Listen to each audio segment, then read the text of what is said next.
Assalamualaikum warahmatullahi wabarakatuh. Halo semuanya, salam sejahtera bagi kita semua. Di sini kita bakal kembali lagi bahas perpajakan 2, yaitu di pertemuan ke-9 tentang subjek pajak badan. Nah, sebelum kita masuk ke soal, kita bakal harus tahu dulu nih. Kan disitu nih tentukan satu subjek pajak berikut. Berarti kita harus tahu subjek pajak itu pengaturannya atau peraturannya itu kayak gimana sih? Syarat-syaratnya kayak gimana? Nah, kita cari tahu dulu nih.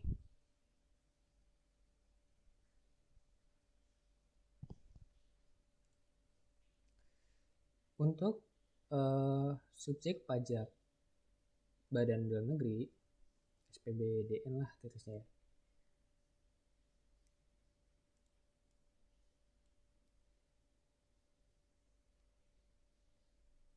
Subjek pajak Badan Dalam Negeri. Ini syaratnya ada dua nih. Yang pertama didirikan sesuai ketentuan di Indonesia. Dan yang kedua berdomisili di Indonesia. Nah, apabila tidak memenuhi syarat ini, keduanya tidak didirikan dan tidak berdomisili di Indonesia, maka dihitungnya bukan subjek pajak. Tetapi bisa menjadi uh, subjek pajak badan luar negeri apabila di sini dia menjalankan kegiatan atau usaha melalui BUT nih di Indonesia. Maka untuk satu subjek pajaknya akan menjadi SPLN BUT. Nah, terus misalkan yang kedua itu menerima atau memperoleh penghasilan yang sumbernya dari Indonesia, maka disebutnya SPLN non BUT. Nah, dari kedua ini kita tahu nih, kalau subjek pajak badan dalam negeri ini syaratnya itu uh, didirikan atau berdomisili. Jadi kalau salah satu syarat terpenuhi itu bisa menjadi SPDN. Jadi gitu. Nah, apabila keduanya tidak terpenuhi, tidak didirikan dan tidak berdomisili di Indonesia, maka bukan subjek pajak. Nah, terus untuk menjadi subjek pajak luar negeri, badan ini ada dua syaratnya, yaitu ada usaha atau kegiatan melalui BUT. Nah, di Indonesia, tapi di Indonesia itu keterangannya, maka statusnya menjadi subjek pajak luar negeri BUT. Terus yang kedua, menerima atau memperoleh penghasilan yang bersumber dari Indonesia menjadi subjek pajak luar negeri non BUT. Gitu. Selanjutnya kita bakal bahas soalnya ya.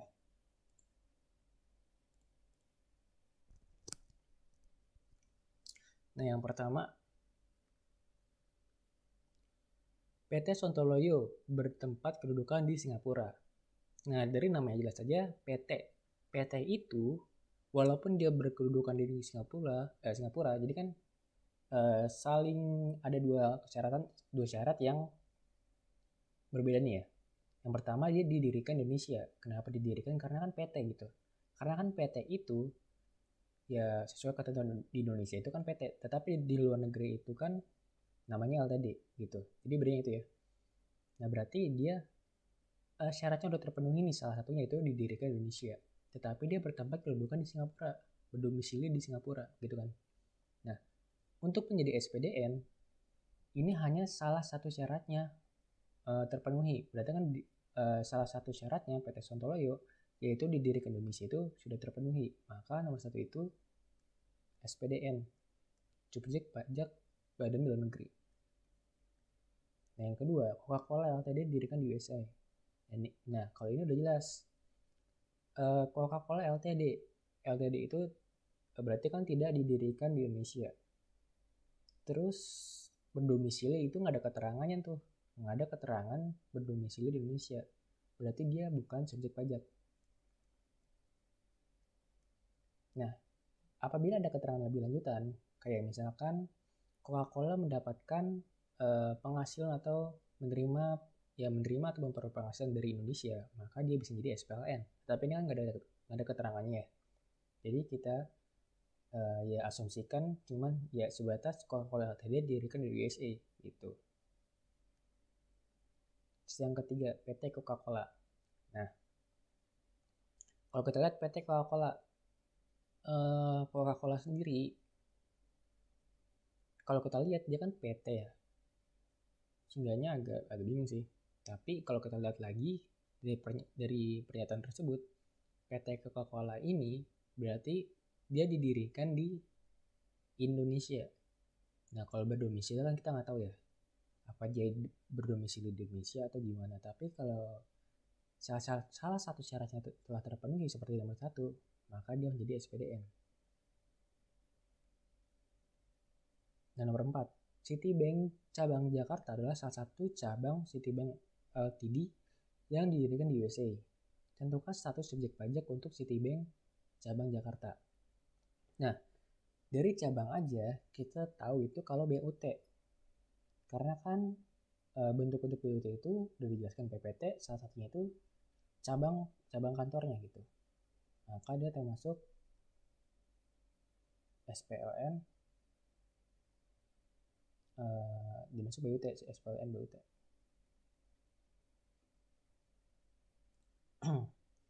Nah, kita lanjut ke nomor 5.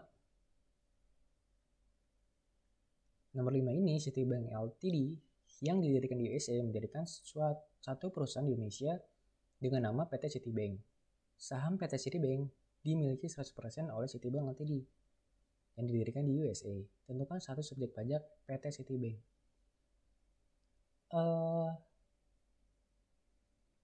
Dari salah satu syarat di SPDN sendiri itu kan sebenarnya sama aja kan nomor 3 gitu. Dia ini didirikan oleh Citibank Ltd. Jadi bukan kantor cabangnya gitu, tapi mendirikan suatu perusahaan dengan nama PT Citibank yang ketentuannya sesuai dengan perundang-undangan Indonesia. Jadi SPDN. Nomor 6. McDonald Restaurant didirikan di USA pada tahun 2000. McDonald Restaurant mengadakan perjanjian kerjasama teknik dengan PT terkenal. Nah, langsung aja kita ke bawahnya, tentukan status subjek pajak gerai-gerai McDonald di Indonesia. Nah, kalau kita lihat, PT McDonald mendirikan gerai-gerai McDonald di Indonesia dengan logo khas McDonald dan makanan McDonald. Ini seperti ini. Ya. Nah, untuk gerai-gerai McDonald di Indonesia itu, jadi kan ini kan lebih ke kerjasama antar dua perusahaan ya, bukan sepenuhnya khas gerai-gerai McDonald ini dikontrol sepenuhnya oleh McDonald gitu. Jadi dia masuk ke SPDN karena kan masih dalam kaitannya kerjasama gitu. Bukan kayak yang di cabang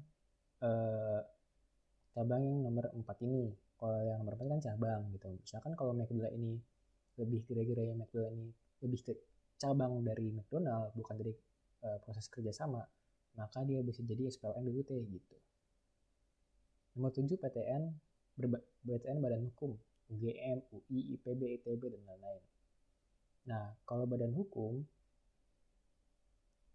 kalau kita lihat di badan pemerintahan, badan publik dan badan pemerintahan, itu dia bukan subjek pajak.